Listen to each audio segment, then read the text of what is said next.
Bonjour, bienvenue sur ma chaîne. Aujourd'hui, nous allons aborder un autre thème assez poignant.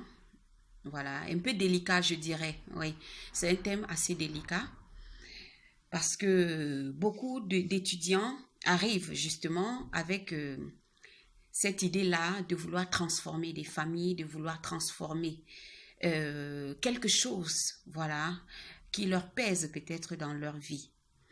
Et ils partent de l'Afrique. Toi, jeune étudiant, tu es parti de l'Afrique, laissant derrière toi une famille, laissant derrière toi, oui, un père et une mère, ou alors tout simplement une cellule familiale qui compte sur toi. Tu arrives en Europe, tu nourris ton rêve, justement en étudiant. Tu as peut-être maintenu ta bourse, tu es brillant, tu rêves grand, tu veux embrasser le monde de l'industrie, tu veux être un leader. C'est bien beau et c'est très encourageant. Mais il y a un détail que parfois on néglige, mais qui est tout aussi important que le rêve de vouloir être un leader. Il s'agit de l'hygiène. Ton hygiène, tu ne devrais pas blaguer avec ton hygiène corporelle. C'est très important. Parce que voyez-vous, dans la société d'aujourd'hui, des gens ne disent plus les choses directement aux personnes. C'est-à-dire, je vois une crotte dans ton nez, je ne te le dis pas, je préfère aller le dire ailleurs. Pendant que toi, tu sillonnes toutes les rues de la ville avec cette crotte, jusqu'à ce que tu t'en aperçoives peut-être sur une vitre de voiture. C'est ça le monde d'aujourd'hui. Et le travail que je suis en train de faire, ce n'est ni pour porter critique, parce que je ne suis pas parfaite. Et il y a des choses que je vous apporte aujourd'hui, des éléments, des réponses que je vous apporte aujourd'hui. Pas parce que forcément j'ai vécu, mais parce que beaucoup de gens peut-être ont eu ces difficultés-là, sont venus me voir et j'ai nourri cela en me rendant compte, c'est-à-dire en nourrissant cela, en cherchant par exemple des réponses. Je me suis rendu que je veuille partager avec, parce que ce n'est pas aujourd'hui que je donne des conseils. Les conseils que je donne aujourd'hui sur cette plateforme ont été des conseils, sont des conseils que j'ai toujours donnés, mais en aparté à beaucoup de jeunes. Donc, pour revenir à ce que nous étions en train de dire, l'hygiène corporelle est un facteur très important de réussite dans la société d'aujourd'hui. Parce que la plupart des emplois que vous allez embrasser sont des emplois qui, justement, regorgent des services qui, forcément, vont vous mettre en contact avec l'être humain. Et si vous voulez apporter des éléments, des réponses dans un service ou dans un autre, vous devez soigner votre image. Vous ne pouvez pas chercher qu'à soigner la tête lorsque votre image même ne reflète pas ce que vous voulez être.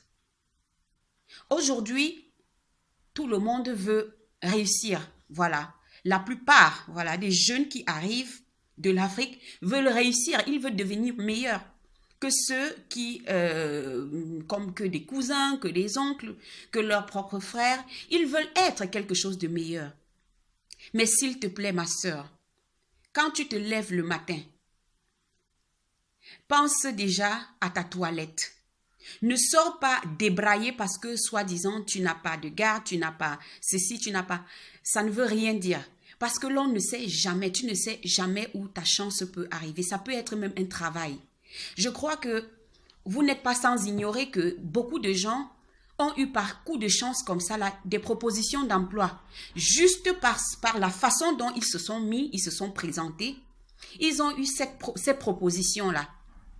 Ça veut dire quoi? Ça veut dire que si vous avez eu l'habitude, voilà, vous avez grandi peut-être dans une famille pauvre, comme la plupart d'entre nous, vous n'avez jamais su ce qu'on appelle un brossage approfondi.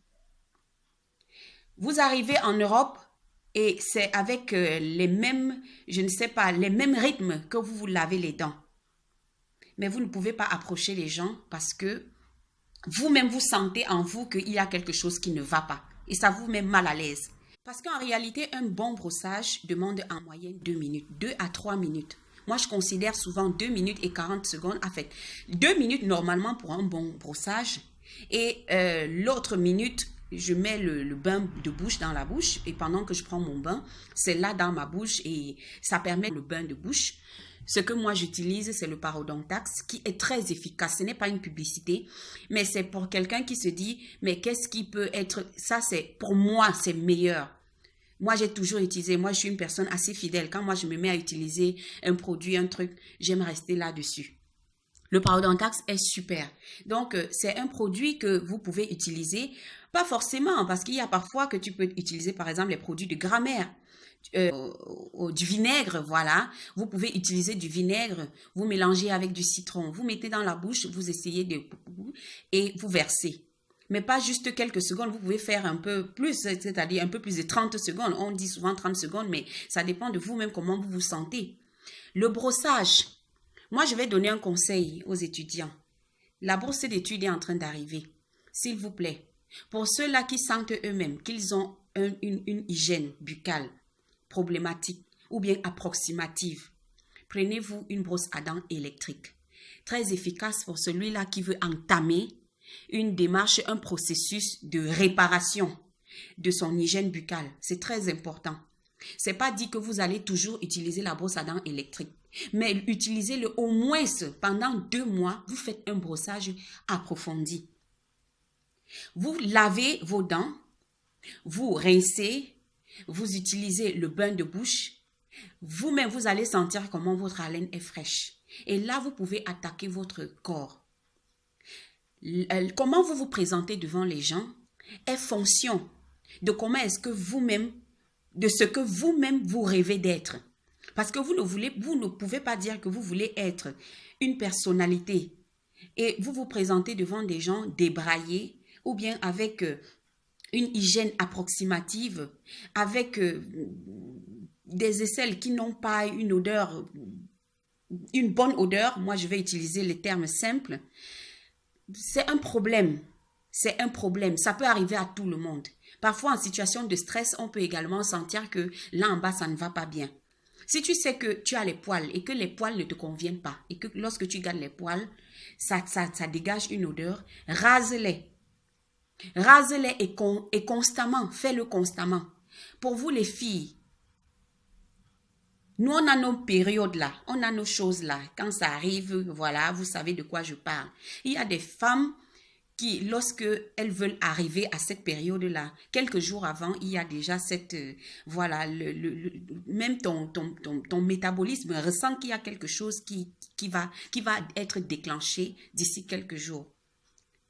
Ça, c'est le moment pour toi de prendre très au sérieux ta toilette. Parce que on ne sait jamais, nous sommes des femmes ici et parfois on a besoin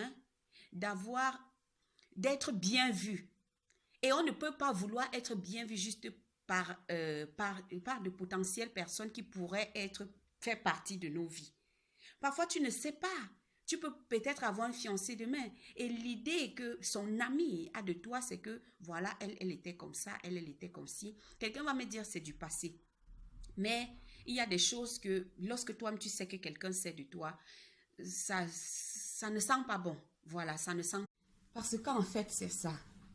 Lorsque vous prenez soin de vous, ça attire vers vous des personnes bien, des personnes positives. Ça vous donne un sens de respect, mais que vous ne pouvez pas imaginer. Ça permet à ce que les gens vous respectent. Ça amène des gens, des personnes lambda, à comprendre que vous avez en fait, que vous avez confiance en vous. Parce que c'est ça, quand on parle de confiance en soi, une personne sûre de soi ne peut pas être sale. Quand tu es propre, c'est déjà, c'est-à-dire une communication que tu passes à ton entourage et que tu dis, voilà, je suis sûre de moi, je sais prendre soin de moi, alors par ricochet, je saurais prendre soin, soit de mes clients, soit c'est-à-dire des personnes, voilà, parce que rendre des services, offrir des services, c'est pas forcément aller à l'hôpital et s'occuper du malade, non. Parce que comme je vous l'ai dit au début de cette vidéo, la plupart des métiers aujourd'hui regorge des services où forcément vous devez être en contact avec le public. Si tu rêves d'être, par exemple, je ne sais pas, un manager, ça veut dire que tu auras des collègues, que ce soit des collègues au-dessus de toi ou des collègues qui seront tes subalternes. Mais comment est-ce que tu vas démontrer que tu as cette confiance-là en toi au point de pouvoir prendre soin des autres et de comprendre qu'il y a un problème, parce que c'est ça le problème de fond. Lorsque tu sais prendre soin de toi, on comprend que tu sais lorsqu'il y a un problème de fond. Parce que c'est ça, tu ressens en toi que voilà, là ça sent pas bon, là ça sent pas bon. C'est un peu comme sentir qu'en entreprise il y a un problème qui ne va pas, il y a quelque chose qui cloche. C'est ça le truc. Donc la première étape, c'est déjà un bon brossage buccal. Et comme je le dis souvent, c'est un truc qui prend peut-être du temps, mais lorsque tu as compris, tu es tellement heureux. Tu te demandes, mais qu'est-ce que je faisais? Comment est-ce que je gérais ça? Il y a toujours un moment de se reprendre, de se rattraper. Voilà, ce ne sont pas des conseils que je donne en l'air. Je le dis parce que sûrement quelqu'un peut se ressentir, peut se retrouver dans cette situation et il ne sait pas quoi faire. Il ne se rend même pas compte. Et ses amis à côté ne pourront jamais lui dire que là où tu es, tu as ce problème, fais comme ça, fais comme ça, fais comme ça. Achetez-vous des déodorants. Achetez-vous des déodorants, achetez-vous des parfums. Les parfums ne coûtent pas cher. À Zara, là-bas, le parfum coûte 10 euros. À Choufa, le parfum coûte 6 euros. Un étudiant n'a pas besoin d'utiliser des choses luxueuses, des produits chers. En tant qu'étudiant, tout le monde sait que tu es en train de te chercher. Tu n'as pas besoin, si je sens même l'odeur du parfum Yves Saint Laurent sur un étudiant, moi je vais le regarder, je vais dire, j'espère que tu vas arriver. Parce qu'il y a des choses que tu ne peux pas te permettre en tant qu'étudiant. Tu ne peux pas. Tu es un garçon, tu te mets des parfums chers. Je ne sais pas, c'est juste pour attirer les filles ou bien c'est juste pourquoi? L'essentiel, c'est d'être propre. Ce n'est pas d'utiliser des trucs de luxe. Je ne vous envoie pas prendre... Non, le parfum, tu achètes 2 parfums. Tu dois avoir 2 parfums dans ton armoire à la douche. 2 parfums que parfois tu peux mélanger, ou un parfum que tu peux utiliser pour aller à l'université tous les jours et un autre que tu peux utiliser quand tu veux sortir. Ou alors tu mélanges les deux. Si vraiment tu veux t'entretenir, tu mets, tu pouffes, tu mélanges. Il y a l'eau de Cologne. Il y a l'eau de Cologne également qui est un produit super bien que tu peux mettre un peu sur tes habits lorsque tu finis de te laver, voilà. Tu mets ton déodorant, tu prends tu te oins, tu mets ta crème, tu prends un peu d'eau de Cologne, tu peux faire un peu comme ça, tu mets un peu tu badigeonnes un peu sur ton corps, tu t'habilles, tu prends cette même eau de Cologne, ajoute au-dessus ton parfum. Peu importe si ce n'est pas, l'essentiel c'est que le goût soit bon et que tu puisses passer à côté des gens et qu'on ne se retourne pas pour te regarder parce que tu sens mauvais, mais qu'on se retourne pour te regarder parce qu'on va dire, waouh. Je me souviens dernièrement, je marchais avec une amie là-bas sur Corso Cavour. Voilà, il y a un gars noir qui est passé. On ne l'avait pas vu, mais seulement quand il est passé, mais son odeur, en fait, son parfum, je vais dire, ce n'était pas son odeur, son parfum. Mon ami a dit, waouh, c'est rare de voir un noir. Tu sens que c'est quelqu'un qui est intégré. Voilà ce qu'on dit. Parce que ce conseil que je suis en train de vous donner, c'est-à-dire c'est la version Maïma intégration, mais Maïma également éducation.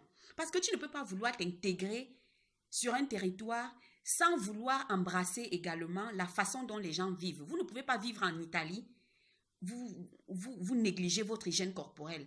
Vous savez que les Italiens sont des personnes tellement choco, ils aiment ce qui est beau, ils aiment prendre soin d'eux. Ce qui fait que lorsque tu passes, si tu es tellement différent, c'est normal qu'après on dise c'est noir. C'est normal qu'après on dénigre les noirs.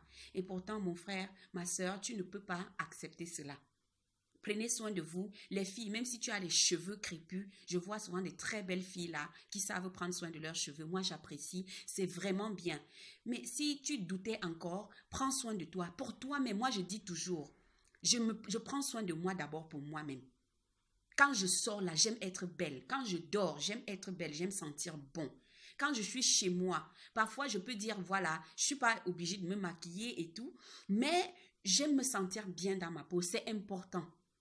C'est important. Les moments de négligence doivent vraiment être minimes. Mais quand tu es étudiant, tu es encore en train de chercher ta voie. Tu ne sais pas où tu vas te retrouver demain. S'il te plaît, prends soin de toi. D'accord? Bonne continuation et à la prochaine.